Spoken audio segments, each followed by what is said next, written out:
Teachings और गलत प्रकार की शिक्षा और गलत प्रकार की प्रतिज्ञाएं और पैसे देकर के और लोभ लालच देकर के संस्थाओं को तोड़ने और पवित्र लोगों से अलग करने का प्रयास कर रहे हैं, वे परमेश्वर का सामना करेंगे। अब सुनना, they are going to be judged by God. ध्यान से सुनो। इसलिए भक्ति को पेट कमाई का रास्ता ना समझें।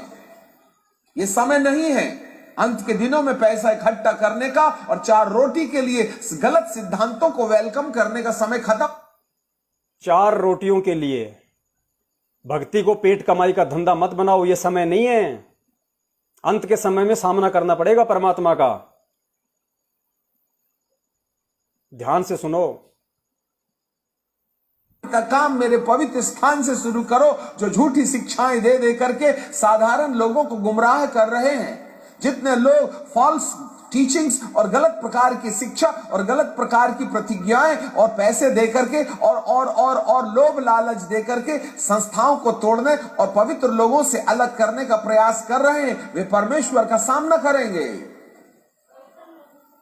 दे are going to be judged by God. इसलिए भक्ति को जो झूठी, ध्यान से सुनना, इसमें एक पॉइंट कह रहा है ये, they are going false teaching, जो गलत प्रचार कर रहे हैं और जो पैसे दे दे के, लोभ लालच दे दे के, गुमराह कर करके जो पवित्र आत्माओं से लोगों को दूर कर रहे हैं। पवित्र आत्मा कौन? सत्सेवक, जो पवित्र आत्माओं से तोड़ने का काम कर रहे हैं। ये मैनेजमेंट वाले झूठे आदेश दे दे के, लोगों को डरा के, धमका के, गुरुद्रोही होने का भय दिखा के, मार के, पीट के, उनके घरों पे जा जाके जो उनको पवित्र आत्माओं से तोड़ने का काम कर रहे हैं, जो सत्सेवकों से तोड़ने का काम कर रहे हैं, उनको परमात्मा का सामना करना पड़ेगा अंत के समय में।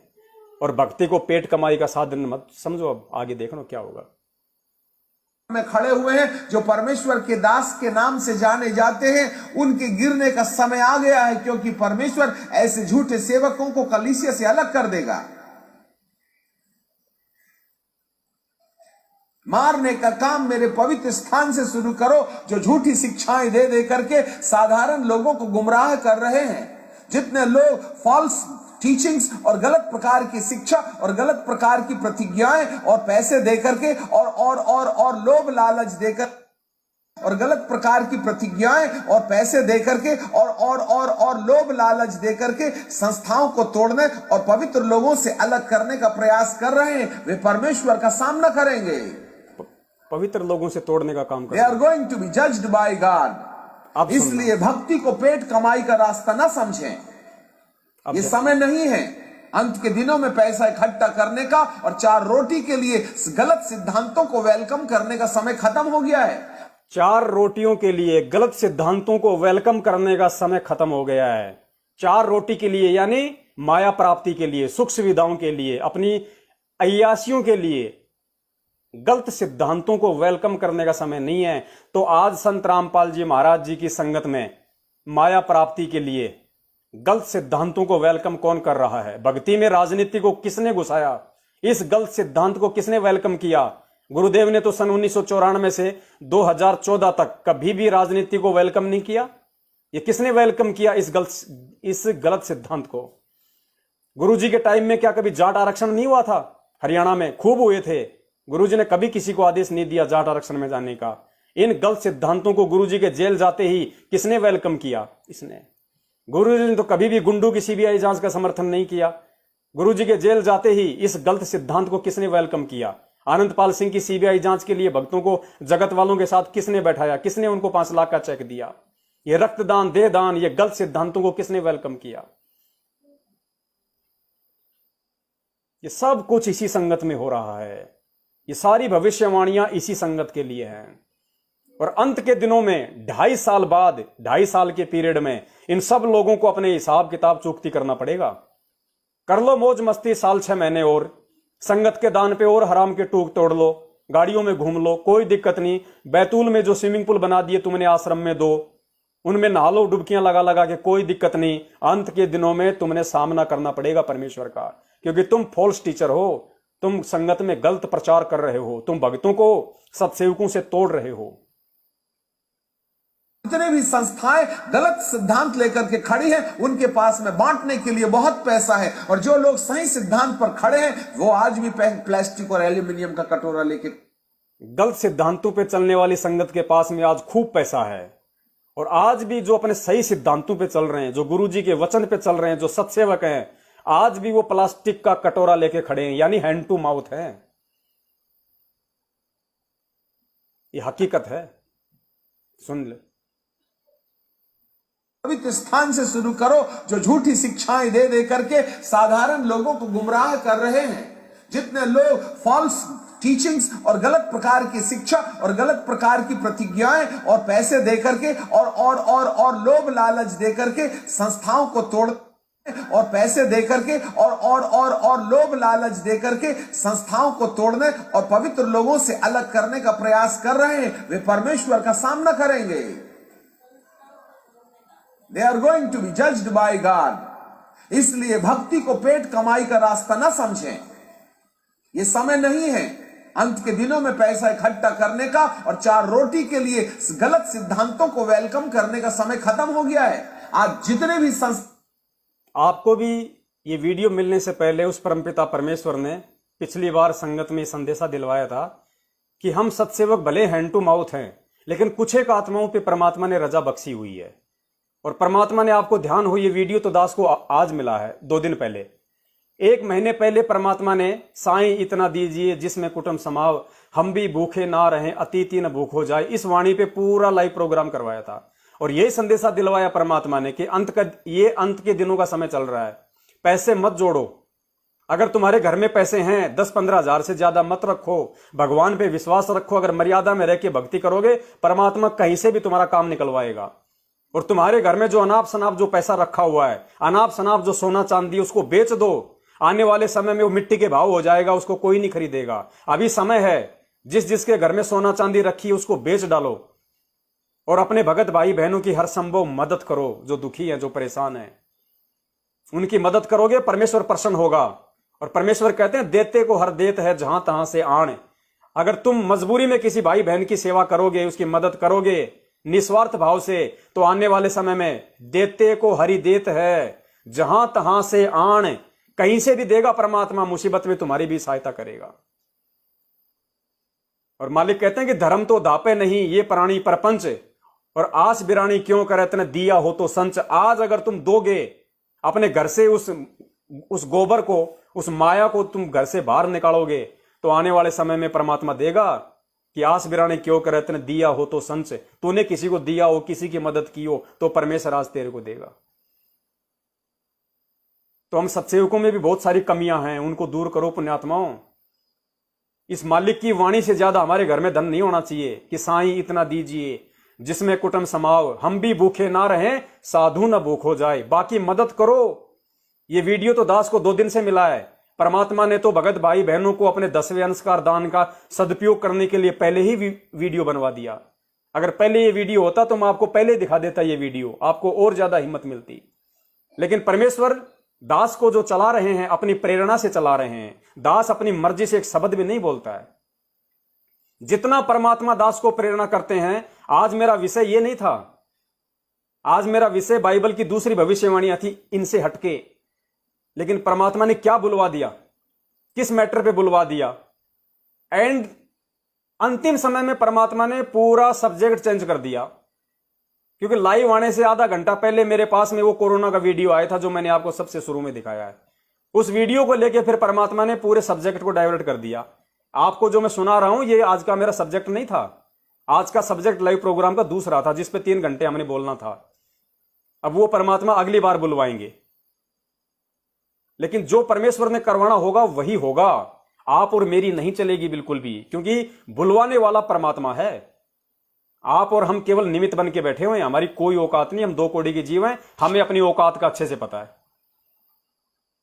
तो परमात्मा ने पहले ही बुलवा दिया था उस वीडियो में कि भैया साईं इतना दीजिए जिसमें कुटुंब समाव, हम भी भूखे ना रहें, साधु ना भूखा जाए। और फिर देखना परमात्मा उन अंत के समय में, जो परमेश्वर ने अपने वचन बोले हुए हैं कि घर में अगर आटा नहीं होगा, परमात्मा मटका भर देगा, तेल का पीपा भर देगा परमात्मा।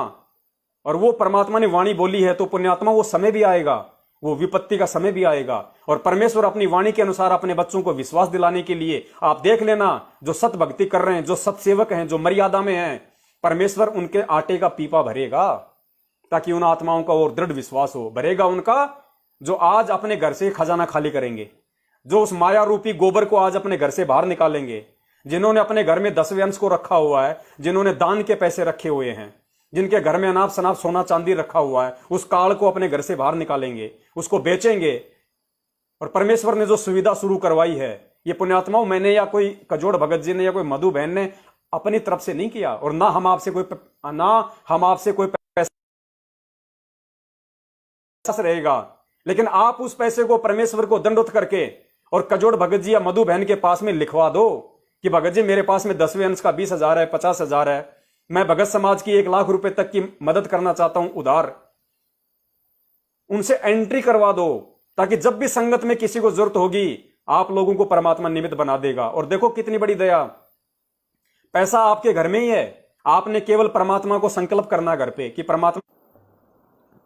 थोड़ा सा डिस्कनेक्ट हो गया था पुण्यात्मा, फिर से जोड़ दिया परमात्मा ने, दया मालिक की। हालांकि ऐसा होता नहीं है, 2 बार डिस्कनेक्ट हुआ, 2 बार परमात्मा ने लाइव जोड़ दिया वापस, नहीं तो आप देखते हो हर बार मेरे को दोबारा लाइव आना पड़ता है। तो परमात्मा चाहते हैं कि संदेशा पूरा जाए। तो जितना भी पैसा आपके पास में फालतू का जो रखा हुआ है, उसको मधु बहन और कजोड़ भगत जी के पास में तुरंत एंट्री करवाओ। और देखो कितनी बड़ी दया परमेश्वर की, आप अपने सच्चे भाव से, अपनी सच्ची नीयत से भगत समाज की मदद हेतु आप उस पैसे को जैसे कजोड़ भगत जी और मधु बहन के पास एंट्री करवा दोगे, तुरंत आपकी सेवा लग गई परमात्मा के चरणों में। पैसा आपके घर में, कागज के टुकड़े आपके घर में रखे हैं, लेकिन आपने अपने आंतरिक भाव से परमेश्वर को दंडोत करके संकल्प कर दिया कि परमात्मा ये पैसा आपका है, आपके बच्चों के काम आएगा मालिक। तो साधु भूखा भाव का, धन का भूखा नहीं। पैसा आपके घर में रहते हुए भी परमात्मा ने आपका वो दान स्वीकार कर लिया, आपकी सेवा परमात्मा के चरणों में पहुंच गई। और उसके बाद परमात्मा उस पैसे का वहीं सदुपयोग करवाएगा जहां वास्तव में आवश्यक होगा, ताकि आपके भी अच्छे कर्म बने, सामने वाली आत्मा को भी मदद पहुंचे। अन्यथा आपका पैसा आपके घर में रखना हमें नहीं चाहिए। आपके 10वें अंश का, दान का और जो उधार वाला पैसा और जो सोना बेच के आप जो पैसा जो लिखवाओगे, वो हमें नहीं भेजना, आपने अपने घर पे रखना, कहीं नहीं डालना आपने। जब किसी भगत भाई बहन को जरूरत होगी, आपको फोन कर दिया जाएगा उस रजिस्टर में देख के, किसको परमात्मा सेवा दें वो परमात्मा जाने।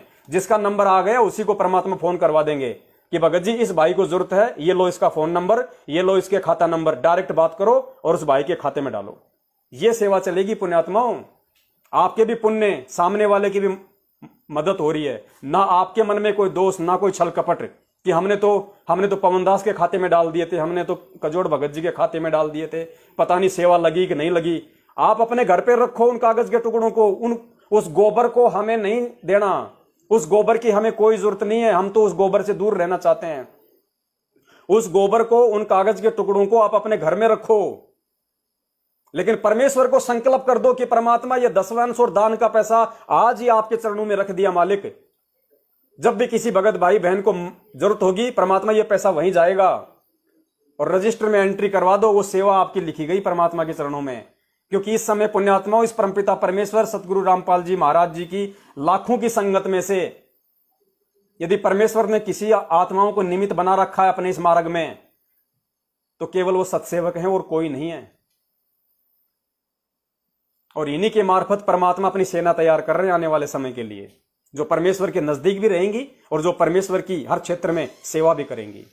ये मैनेजमेंट के पीछे लगे हुए लोग, इन भविष्यवाणियों में आप अच्छे से सुनते जा रहे हो इनके साथ में क्या होने वाला है। ये खुद भी मरेंगे और इनके पीछे लगे हुए लोग भी मरेंगे। मरने का मतलब मैं कोई श्राप नहीं दे रहा, इनके जो वर्तमान के जो कर्म हैं, जो कुकर्म हैं, उनके परिणाम आने वाले 2.5 साल में ये आपको भोगते हुए दिखाई दे देंगे। मैं भविष्यवाणी की बात कर रहा हूं। बाकी उस परमेश्वर की अपनी मर्जी है, वो चाहे तो टाइम को बढ़ा भी सकता है, चाहे तो वो 2.5 साल से कम भी कर सकता है।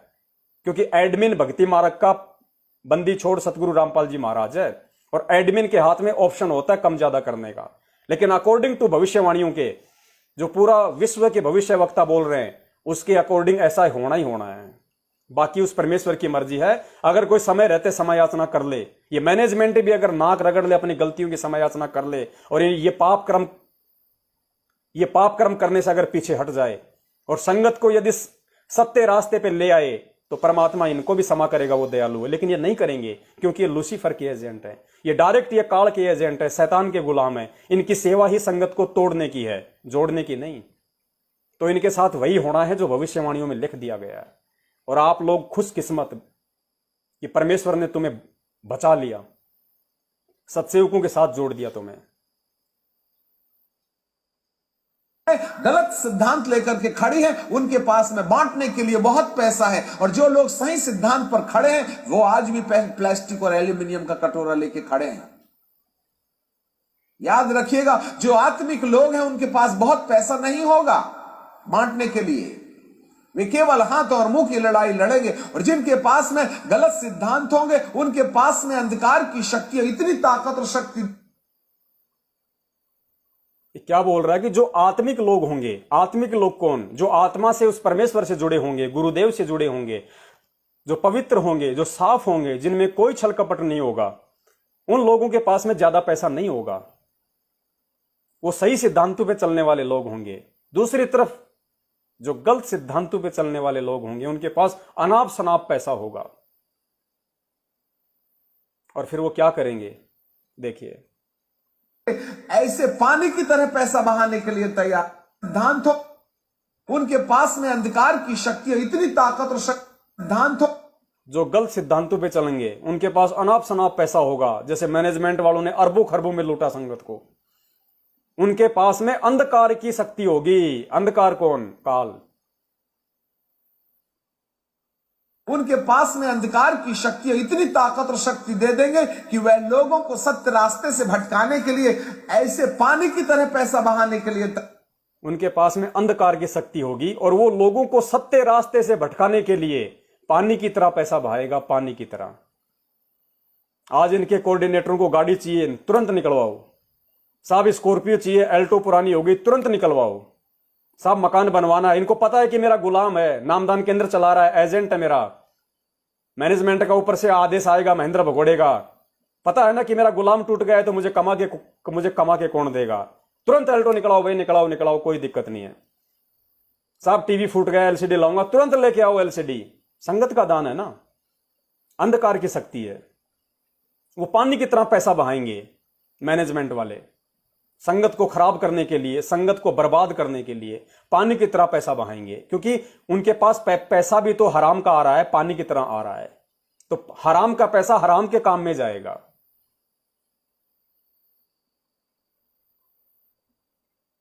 ताकत और शक्ति दे देंगे कि वह लोग देंगे,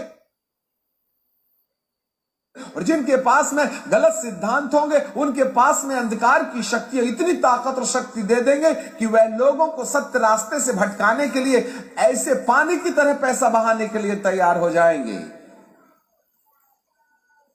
इसलिए सारा धन गलत सिद्धांतवादियों के हाथ में है, सारा धन, इससे कि लोगों को वे गुमराह करें, लोगों को गुमराह करें। ज्योति पाठ दान का सारा पैसा मैनेजमेंट के पास जा रहा है ताकि वो लोगों को गुमराह करे। परंतु यह हिजकेल का वचन कहता है, मारने का काम मेरे भवन से शुरू करो। 6वें पद में लिखा है, बूढ़े, युवा, कुंवारी, बच्चे, स्त्री, सबको मार के नाश करो, किसी पर दया नहीं करना। मनुष्यों के माथे पर जहां चिन्ह मेरे पहले स्वर्गदूत ने लगा दिया है, उसके निकट नहीं जाना। सबको मारो, बूढ़े, बच्चे, जवान। जो महाराष्ट्र से जो बस भर के आई थी उसमें बच्चे भी मरे। क्या परमात्मा अंतर्यामी है? क्या उनको पता नहीं था? क्या उनको दिख नहीं रहा था कि मेरे बच्चे इस 8 तारीखों पे मेरे दर्शन के लिए आ रहे हैं? वो तो भगवान के लिए जा रहे थे ना, पूरे 40 भगत 2 गाड़ियां भर के। तो जो भगवान के लिए अपने घर से निकलता है, परमात्मा उसकी तो रक्षा करता है भाई। बच्चे भी क्यों मर गए? 13 की मौत हुई अकाल दर्दनाक एक्सीडेंट में, 4 की तो गर्दन धड़ से अलग हो गई, किसी का पैर कट गया, किसी का हाथ कट गया, छोटे छोटे बच्चे भी उनमें मारे गए। क्या गुरुदेव रक्षा करने में समर्थ नहीं थे? लेकिन नहीं की समर्थ ने रक्षा। क्यों? क्योंकि वो परमेश्वर के वचन पे नहीं, वो मैनेजमेंट के वचन पे चल रहे थे, काल के वचन पे चल रहे थे। क्योंकि इस 8 तारीखों पे बुलाने का आदेश गुरुदेव का नहीं। गुरुदेव तो चाहते हैं मेरे बच्चे घर बैठ के समय का सदुपयोग करें, भक्ति करें, लेकिन वो मैनेजमेंट के वचन पे चले, काल के वचन पे चले, तो मारने का काम शुरू हो गया कि दया मत करो किसी पे भी। जो मेरे वचन से हट के चले उस पे बिल्कुल दया मत करो, चाहे कुंवारी हो, चाहे बूढ़ी हो, चाहे बच्चा हो, चाहे जवान हो, कोई भी हो, बिल्कुल उस पे दया मत करो।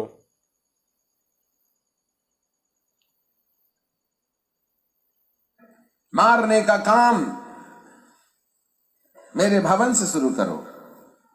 6वें पद में लिखा है, बूढ़े, युवा, कुंवारी, बच्चे, स्त्री, सबको मार के नाश करो, किसी पर दया नहीं करना। मनुष्यों के माथे पर जहां चिन्ह मेरे पहले स्वर्गदूत ने लगा दिया है, उसके निकट नहीं जाना। एक बहुत बड़ा संकेत दिया है यहां परमात्मा ने कि जिन जिन आत्माओं के माथे पे परमेश्वर का चिन्ह जो मेरे स्वर्गदूत ने लगा दिया, जिन जिन के माथे पे सतसेवक का चिन्ह, सतसेवक का ठप्पा जो मेरे स्वर्गदूत ने लगा दिया, उसके निकट भी नहीं जाना। अब मुझे नहीं पता स्वर्गदूत कौन है, ध्यान से सुनना। बहाने के लिए तैयार हो जाएंगे, इसलिए सारा धन गलत सिद्धांतवादियों के हाथ में है, जिससे कि लोग, क्योंकि यहां पे आदेश देने वाला कौन है? इस भविष्यवाणी के अनुसार आदेश देने वाला है परमपिता परमेश्वर, और अपनी ही संगत के लिए परमात्मा ये भविष्यवाणी बोल रहा है। और परमात्मा कहता है कि जिन जिन मनुष्यों के माथे पे मेरे पहले स्वर्गदूत ने जो चिन्ह लगा दिया, उसके निकट नहीं जाना। तो चिन्ह लगाने वाला कोई और है परमेश्वर के अलावा, क्योंकि परमेश्वर तो ये बात बोल ही रहा है कि मेरे पहले स्वर्गदूत ने, मेरे स्वर्गदूत ने जिन जिन मनुष्यों के माथों पे और जो चिन्ह लगा दिया, जो परमेश्वर का जो चिन्ह लगा दिया, जो सतसेवक की मोहर जिस जिसके माथे पे लग गई, उसके निकट नहीं जाना। आप सतसेवक यदि परमात्मा की मर्यादित भक्ति कर रहे हो, क्योंकि भगवान इसके अलावा पूरी दुनिया में और कोई नहीं, अब ये अंतिम है और कोई नहीं है, ना कोई आने वाला इसके अलावा, सतगुरु रामपाल जी महाराज जी के अलावा। और ये गारंटेड बात है, मैं उस परमपिता परमेश्वर सतगुरु रामपाल जी महाराज जी के निमित्त होके मैं आपको ये गारंटी दे सकता हूं, अगर आप मर्यादाओं से दूर नहीं हटोगे। कौन कौन सी मर्यादा? जो पिछले कई वर्षों से साध संगति के माध्यम से परमात्मा आप और हम सबको निमित्त बना रहे हैं, जिन वचनों पे हम चल रहे हैं, जिस विश्वास के साथ में, जिस दृढ़ता के साथ में आज आप और हम इस भक्ति मार्ग पे चल रहे हैं, परमेश्वर के प्रत्येक वचन पे। एक छोटी सी वैक्सीन थी, वो भी हमने नहीं लगवाई और ना लगवाएंगे, क्योंकि परमेश्वर का वचन क्या कहता है कि तुमने चमड़े के जूते, बेल्ट कुछ भी इस्तेमाल नहीं करना, क्योंकि ये जानवरों को मारा जाता है, धंधा है, व्यापार है। तो वैक्सीन भी तो आज व्यापार है, धंधा है। और वैक्सीन में क्या है? गाय, गर्भवती गाय, उसको जीवित को मारा जाता है, उसके पेट में जो नवजात जो बछड़ा होता है, फिर उसको निकाला जाता है, फिर उसको मारा जाता है, फिर उसके हृदय से, उसके हार्ट से, उसके दिल से मोटी सुई चुबो के खून निकाला जाता है, उस खून का सीरम बनता है, उस सीरम इस वैक्सीन में डलता है। और वो वैक्सीन फिर एक भगत लगवाएगा। इससे अच्छा तो खुद अपनी गर्दन अपने हाथ से काट ले। कम से कम लोग ये तो नहीं कहेंगे कि संत रामपाल जी महाराज जी का भगत था। और मैनेजमेंट वाले क्या कर रहे हैं? कालदूत फोटो, वैक्सीन लगवा के फोटो भिजवा रहे हैं, देखो पहली डोज लग गई, दूसरी डोज लग गई, संगत में वायरल कर रहे हैं कि हमने डोज लगवा ली, खुश हो रहे हैं। उन्हें यह नहीं पता कि वो कर क्या रहे हैं, क्योंकि उन्होंने इस भविष्यवाणी के अनुसार समझौता पूर्ण जीवन जीने का फैसला कर लिया काल के साथ। उन्होंने काल के सामने अपने आप को सरेंडर कर दिया, वो शैतान के चरणों में लौट गए, उन्होंने समझौता कर लिया काल के साथ। हम नहीं करेंगे, हम नहीं करेंगे, चाहे गर्दन धड़ से अलग हो जाए, हम शैतान से समझौता नहीं करेंगे, हम काल से समझौता नहीं करेंगे, हम परमेश्वर के वचन को नहीं तोड़ेंगे। और अगर इस वैक्सीन में यदि गाय का खून का सीरम भी ना हो तो भी हम नहीं लगवाएंगे। क्यों नहीं लगवाएंगे? क्योंकि हमें किसी बीमारी का कोई भय नहीं है। जो बीमारी हमें नहीं है, हम उस बीमारी के बचाव के लिए पहले ही टीका क्यों लगवाएं, वैक्सीन क्यों लगवाएं? जब हमें बीमारी नहीं है, उस बीमारी के भय के लिए हम पहले टीका क्यों लगवाएं? फिर हम भक्ति किस लिए कर रहे हैं? हम चरणामृत किस लिए लेते हैं? प्रसाद किस लिए खाते हैं? आरती, मंत्र, सुमरन, सत्संग किस लिए करते हैं? ये साध संगति किस लिए हो रही है? हम परमेश्वर के बच्चे हैं। परमेश्वर हमें फूल की तरह रखेगा, अगर मर्यादाओं में रहेंगे तो पलकों पे रखेगा मालिक। जैसे तूफान के समय पानी के ऊपर जहाज रहती है, ऐसे रखेगा परमात्मा, एक गारंटी है, हम नहीं लगवाएंगे।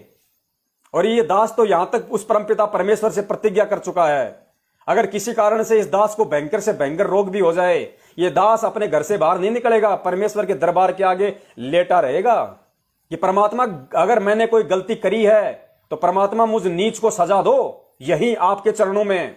हॉस्पिटल पे जाके मैं आपका अपमान नहीं करूंगा, अपने बाप की बेइज्जती नहीं करूंगा, जिसको मैं 24 घंटे परमात्मा परमात्मा कहता हूं, कबीर जी कहता हूं।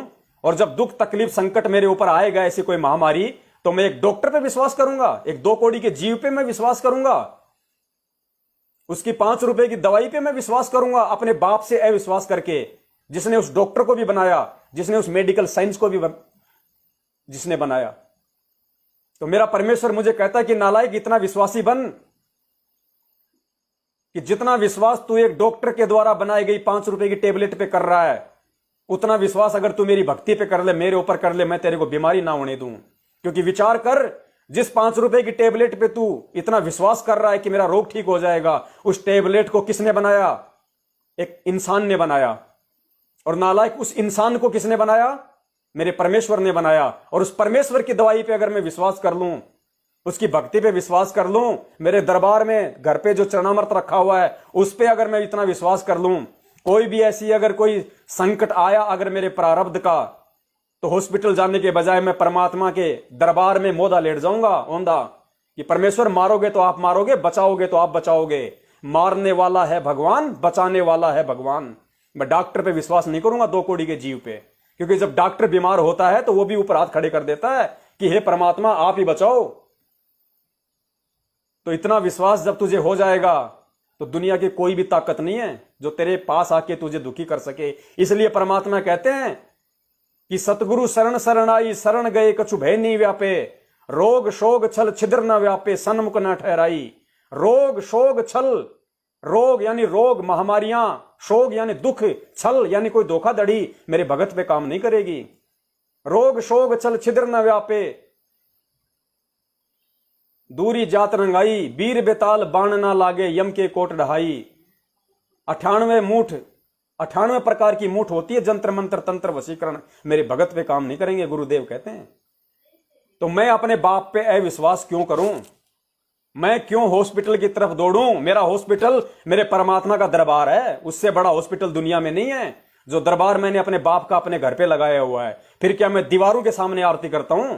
फिर क्या मैं रोजाना दीवारों के सामने प्रार्थना करता हूं? अगर मुझे इतना भी विश्वास नहीं है कि मेरा बाप मेरी प्रार्थना नहीं सुन रहा, इतना विश्वास जिस दिन हो जाएगा उस दिन पुण्यात्मा धरती पे सतयुग शुरू हो जाएगा।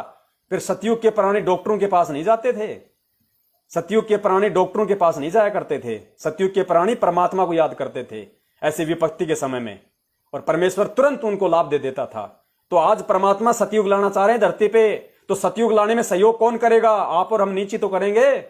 उस परमेश्वर के बच्चे ही तो सतयुग लाने में अपने बाप का सहयोग करेंगे। और जब ऐसा कोई समय आता है तो हम हॉस्पिटलों की तरफ दौड़ लेते हैं। ये माफ करना, वो आत्माएं जो इतनी विश्वासी नहीं है, जो आत्माएं अभी नई नई जुड़ी हैं, ये उन आत्माओं के ऊपर लागू नहीं है, क्योंकि ये ज्ञान की पराकाष्ठा के ऊपर है, ये आपके विश्वास के ऊपर है। और विश्वास बनने में पुण्यात्माओं टाइम लगता है। इसमें हमारे पिछले जन्म के कुछ संस्कार भी काम होते हैं। परमात्मा कहते हैं पिछले जन्म से होते हैं पूर्ण हंस मुराद। ये पिछले जन्मों से ही इतनी दृढ़ता आती है, पिछले भक्ति संस्कारों से ही इतनी हिम्मत मिलती है। तो नॉर्मली अगर आपके घर में जैसे कोई खांसी जुकाम बुखार हो, तबीयत खराब हो जाए, बच्चों को खांसी बुखार उल्टी हो जाए, तो ये नहीं कि भाई पवन दास ने तो कहा था। नहीं, पवन दास तो अपनी बात बता रहा, भाई मैं आपको आदेश नहीं दे रहा। आप लोगों को डॉक्टर के पास भी जाना है, आपको दिखाना भी है, गोली दवाई भी लेनी है, ऐसी कोई बात नहीं है। लेकिन जब एक समय आपको विश्वास हो जाए, अपने अंतरात्मा से जब आवाज आ जाए, उस समय की बात है ये। तो अभी आप ये गलती ना करना, उसमें टाइम लगेगा।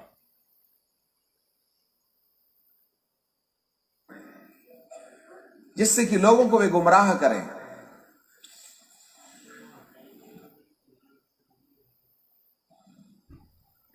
परंतु यह हिजकेल का वचन कहता है, मारने का काम मेरे भवन से शुरू करो। 6वें पद में लिखा है, बूढ़े युवा कुंवारी बच्चे स्त्री सबको मार के नाश करो, किसी पर दया नहीं करना। मनुष्यों के माथे पर जहां चिन्ह मेरे पहले स्वर्गदूत ने लगा दिया है, उसके निकट नहीं जाना। सत्सेवक के निकट नहीं जाना। इनके माथे पर परमेश्वर की मोहर है। क्या आपका नाम मेमने की किताब में है? साध संगति में। क्या आपके माथे पर परमेश्वर की मोहर है? सत्सेवक।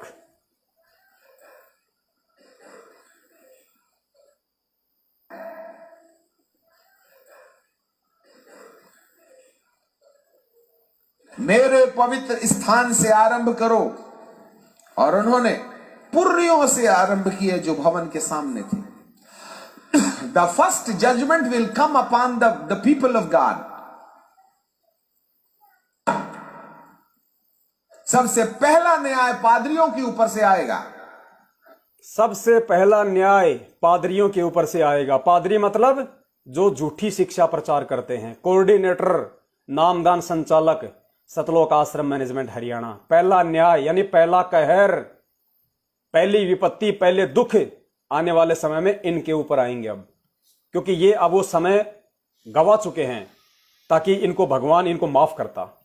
अब गुरुदेव की तरफ से इनको कोई समय याचना नहीं है इन लोगों को, क्योंकि ये सबसे बड़े झूठे प्रचारक है संगत में। सबसे ज्यादा संगत का बेड़ा गर्क इन लोगों ने किया है। तो सबसे पहला न्याय, सबसे पहला कहर उस परमात्मा की तरफ से पादरियों पे यानी इस मैनेजमेंट वालों पे आएगा, इन कोऑर्डिनेटरों पे आएगा।